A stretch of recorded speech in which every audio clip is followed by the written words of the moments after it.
दर्शकों, इस वक्त हमारे समक्ष है doctor Madan multi speciality dental clinic के डायरेक्टर डॉक्टर नैसीम मदान। आप एक डेंटिस्ट हो मैम? हाँ जी।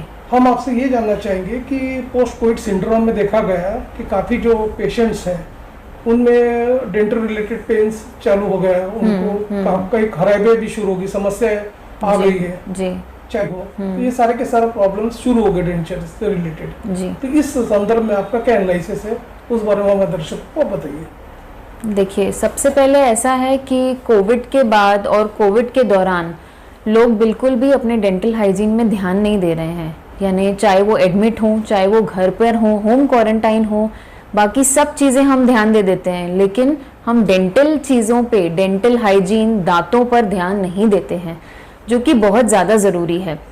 क्या होता है, दांतों में क्यों ऐसी प्रॉब्लम हो रही है? क्योंकि ब्लड फ्लो कम हो रहा है। कोविड वाले पेशेंट को क्लॉट बन रहे हैं, तो ब्लड फ्लो कम हो रहा है।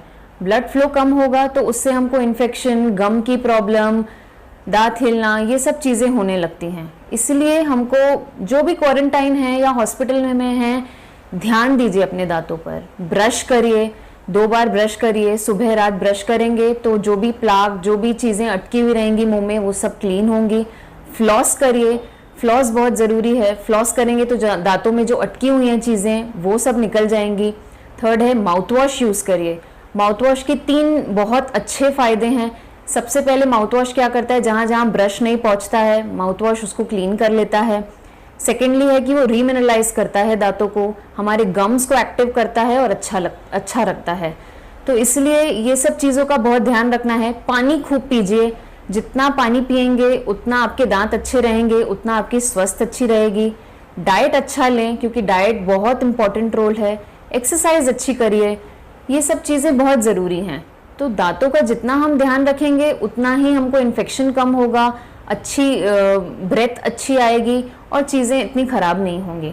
मैम, आप क्या कहोगे कि देखा कि कुछ लोग जो पर्टिकुलरली जैसे धूम्रपान करते हैं जी, या कुछ लोगों को एक प्रकार से एक अंदेशा है कि उनके जो अपर जॉज में यदि किसी प्रकार का कोई ऐसा कोड़ा आ जाता है या कोई पास फॉर्मेशन होता है और वो जब धीरे धीरे स्प्रेड होता है तो उनको लगता है किसी प्रकार का फंगस तो डेवलप नहीं हो रहा। तो ऐसी जो आशंकाएं होती है जी, तो उसका निवारण आप किस तरह से करते हैं जब आपके यहाँ पेशेंट्स आते हैं? देखिए, सबसे पहले तो म्यूकरमाइकोसिस ने एक दहशत बना दी है, जो कि इतनी है नहीं। मैं मानती हूँ वो एक सीरियस बीमारी है, लेकिन हर इंसान को म्यूकर नहीं हो सकता, ना ही होगा। ये कोविड पेशेंट को होता है, स्टेरॉइड्स वालों को होता है, जिनको बीमारियां हैं उनको होता है ये सब। और इसके बहुत सारे सिम्टम्स हैं जो कि अलग अलग हैं। यानी दांत हिलना, यानी हर दांत हिलना म्यूकर नहीं हो सकता।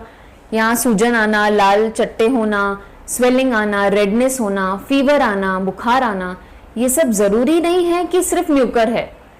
तो क्या होता है कि इसका भी नाम दिया गया है कि ब्लैक फंगस है, लेकिन एक्चुअली क्या है, ये वाइट फंगस ही है। जैसे हम ब्रेड पे देखते हैं, आप उसको थोड़े दिन बाहर रख देंगे तो कैसे ब्रेड में ऐसा वाइट सा फंगस दिखने लगता है, वो यही है। सिर्फ वो काला कर देता है, डेड कर देता है वहाँ के टिश्यू को, इसलिए वो काला दिखने लगता है। धूम्रपान और ये सब जो चीज़ें लोग करते हैं, उनसे उनको लगता है म्यूकर हो जाएगा। जी नहीं, ऐसा नहीं है। आप ध्यान रखिए, ओरल हाइजीन अच्छा रखिए। और ये सब तो वैसे भी अच्छा नहीं है, धूम्रपान, तम्बाकू लेना, ये सब तो वैसे भी अच्छा नहीं है, हमारी इम्यूनिटी और कम कर देता है। तो वैसे भी इसको बंद करना चाहिए, लेकिन हर चीज़ म्यूकर नहीं है, तो इसकी दहशत कम करिए। मैम, आप क्या कहोंगी कि काफ़ी लोगों में एक फियर साइकोसिस बना हुआ है कि वो ओपीडी आने के लिए टाल रहे, डेंटिस्ट के पास जाने के लिए भी टाल रहे हैं। उनके मन में ये रहता है कि डेंटिस्ट काफ़ी क्लोज कांटेक्ट होता है। सेकंड थिंग, वो पीपी किट या जो भी कोरोना की गाइडलाइंस के अनुरूप हाइजीन मेंटेन करते हैं कि नहीं, कहीं हम वहाँ से आए तो हमें संक्रमण न हो जाए। तो ऐसे कई मन की आशंकाएं होती है, तो आपका इस बारे में क्या व्यू है? सबसे पहले तो सर, डायग्नोसिस जो है, सेल्फ डायग्नोसिस जो लोग कर रहे हैं वो बंद करिए। सेल्फ डायग्नोसिस, मेरा दांत हिल रहा है, मुझे म्यूकर है, मुझे क्लिनिक नहीं जाना चाहिए, नहीं, बिल्कुल नहीं। आप अपने डेंटिस्ट से कांटेक्ट करिए, आप उनसे शेड्यूल अपॉइंटमेंट लीजिए, तो क्या होगा, सोशल डिस्टेंसिंग भी मेंटेन होगी, यहाँ डॉक्टर भी प्रिपेयर होते हैं। अच्छे क्लिनिक में जाइए जहाँ पे सब चीज़ों का, स्टरलाइजेशन का ध्यान रखा जाता है। हमारे क्लिनिक में हम बहुत ध्यान रखते हैं इन सब चीज़ों का, स्टरलाइजेशन का, हर चीज़ प्रोटोकॉल फॉलो होती है। तो फ़ोन करें, अपने डेंटिस्ट को फ़ोन करें, प्री शेड्यूल अपॉइंटमेंट लें, उनको सब बताएं कि क्या है। ऐसा नहीं है कि डेंटिस्ट के पास आने से आपको बीमारी होगी, हम आपसे ज़्यादा केयरफुल हैं, हम आपके लिए ज़्यादा सोचते हैं। तो आइए, दिखाइए क्या तकलीफ है, सब बताइए और उसके बाद सब चीज़ें अच्छी होंगी। आप छुपाइए नहीं कुछ भी, और हर चीज़ म्यूकर नहीं है, मैं बार बार कह रही हूँ, इसलिए आके दिखाइए। जो ऐसे भी पेशेंट है जो जिनका अनकंट्रोल ब्लड शुगर है जी। या कोई जेनेटिक पेशेंट है जिनको दांतों और डेंचर से रिलेटेड काफी प्रॉब्लम है, या ऐसे भी लोग हैं जिनको टोटली डेंचर बदलना है और नया इम्प्लांट करना है। हाँ। तो ऐसे जो पेशेंट्स हैं तो उसको किस प्रकार से आप कन्विंस करते हैं? यानी आप पूछ रहे हैं कि जी। हाँ, देखिए, कन्विंसिंग तो ऐसा है कि पेशेंट को जो भी नीड है वो हम डिटेक्ट करते हैं कि उनको क्या क्या चाहिए, क्या नहीं चाहिए, डेंचर चाहिए कि इम्प्लांट डालना है। तो सब चीज़ें सबसे पहले तो कंट्रोल में रहनी चाहिए। शुगर वाले पेशेंट का शुगर चेक किया जाता है। इम्प्लांट पेशेंट में ज़्यादातर शुगर बढ़ा नहीं रहना चाहिए, नहीं तो इम्प्लांट सक्सेसफुल नहीं होता है। मतलब ऐसा नहीं है कि नहीं होता है, पर थोड़ा सा हिलने लगता है क्योंकि हीलिंग नहीं होती है, घाव नहीं भरते हैं जल्दी। तो ये सब चीज़ें सब पहले चेक की जाती है और उसके बाद पेशेंट को समझाया जाता है कि सब चीज़ें कंट्रोल में हैं, तो फिर सब हर ट्रीटमेंट हो सकता है। ये पेनलेस रूटलेस कैनल जो है जी। और सेकंड थिंग जो मैक्सिफेशियल जो सर्जरी जो होती है पर्टिकुलर, हाँ। उस बारे में अपने इसमें क्या नया मॉडर्न एडवांसमेंट आया हुआ है, उस बारे में बताइए आप। देखिए, मॉडर्न एडवांसमेंट में तो अभी ऐसा है कि रूट कनाल एक सिटिंग में होने लगा है। पहले था कि आपको 5-5, 6-6 विजिट लेनी पड़ती थी। अब टेक्नोलॉजी बहुत बढ़ गई है। रूट कनाल एक विजिट में हुआ जाता है, सब मशीनों द्वारा होता है। यानी डायरेक्ट मशीन है कि वो अंदर आपका क्लीन कर देती है कनाल। एक विजिट में आपको कैप लग सकता है। इम्प्लांट बहुत अच्छी चीज़ है जो कि न्यू आई है, लेकिन अब तो सब लोग करवा ही रहे हैं। सिंगल विजिट, 2 विजिट में इम्प्लांट हो जाता है। माप लेते हैं, इम्प्लांट डालते हैं, उसी दिन दांत निकालते हैं, इम्प्लांट डालते हैं और 2 दिन बाद आपको कैप मिल जाता है। तो ऐसी बहुत सारे नए नए एडवांसमेंट हैं। लेज़र्स हैं, लेज़र सर्जरीज हैं बहुत सारी। पेरियो गम सर्जरी है, गम को बिल्कुल क्लीन किया जाता है। मोस्टली कोविड वाले पेशेंट को गम इन्फेक्शन ज़्यादा हो रहा है। अभी आप म्यूकर के बारे में सुन रहे हैं कि पूरा का पूरा सर्जरीज ओरल सर्जन्स ही कर रहे हैं। ओरल सर्जन्स, ENT मिलके सब कर रहे हैं ये म्यूकर का ठीक। यानी उतने भाग को हम काट के निकाल देते हैं, इंजेक्शंस देते हैं और बहुत सारे उसके तरीके हैं, एक चीज़ नहीं है। उसके बाद चलो, अगर हमने दांत का या इतना पोर्शन जबड़े का निकाल दिया तो उसका भी है कि ऑब्चुरेटर बनता है, यानी पेशेंट खा सकेगा, चीज़ें कर सकेगा जो कि उसका पोर्शन निकाल दिया गया है।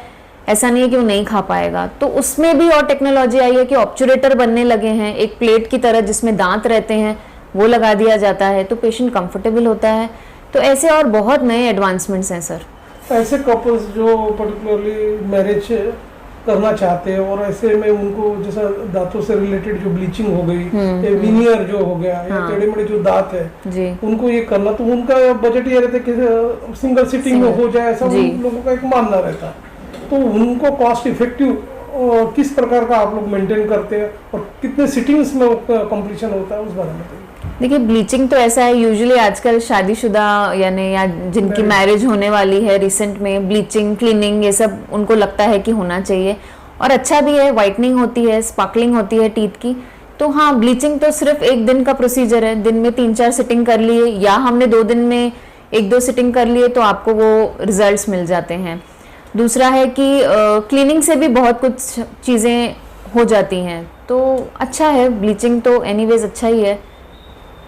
आप हमें ये भी बताइए, आपके जो डॉक्टर मदास मल्टी स्पेशलिटी जो हॉस्पिटल है, डेंटल हॉस्पिटल, उसमें किस तरह के मॉडर्न फैसिलिटीज अवेलेबल है पेशेंट्स के लिए, उस बारे में बताइए। अभी इतना कोविड फैला होने के कारण हर चीज़ का ध्यान रखा जाता है सर। यानी स्टरलाइजेशन से लेके पेशेंट का मास्क के बिना एंट्री नहीं होना, सोशल डिस्टेंसिंग, हर चीज़ अपॉइंटमेंट में हम बुक करते हैं। ऐसा कोई भी नहीं है कि हम विदाउट अपॉइंटमेंट लेते हैं। हाँ, अगर किसी को इमरजेंसी है तो हाँ बिल्कुल ज़रूर, लेकिन हर चीज़ों का ध्यान रखा जाता है। स्टरलियम या हैंड सैनिटाइज़र, इन सब का बहुत ज़्यादा यूज़ होता है। हर एक इंस्ट्रूमेंट का स्टरलाइजेशन उसका पूरा फॉलो होता है। हमारे यहाँ एडवांस मशीन्स हैं उसके बारे में जो चीज़ों को क्लीन करती हैं। एक भी इंस्ट्रूमेंट विदाउट क्लीन किया, विदाउट स्टरलाइजेशन के बिना नहीं होता है। तो इस चीज़ का हम बहुत ज़्यादा ध्यान रखते हैं, आपसे ज़्यादा हम ज़्यादा आपकी फ़िक्र करते हैं। तो हर चीज़ का ध्यान रखा जाता है। एक्सरे मशीन्स हैं, नए नए इक्विपमेंट्स हैं, लेज़र मशीन्स हैं, लूप्स हैं, हर चीज़ है हमारे क्लिनिक में, हर चीज़ एडवांस है sir. Thank you. Okay, thank you.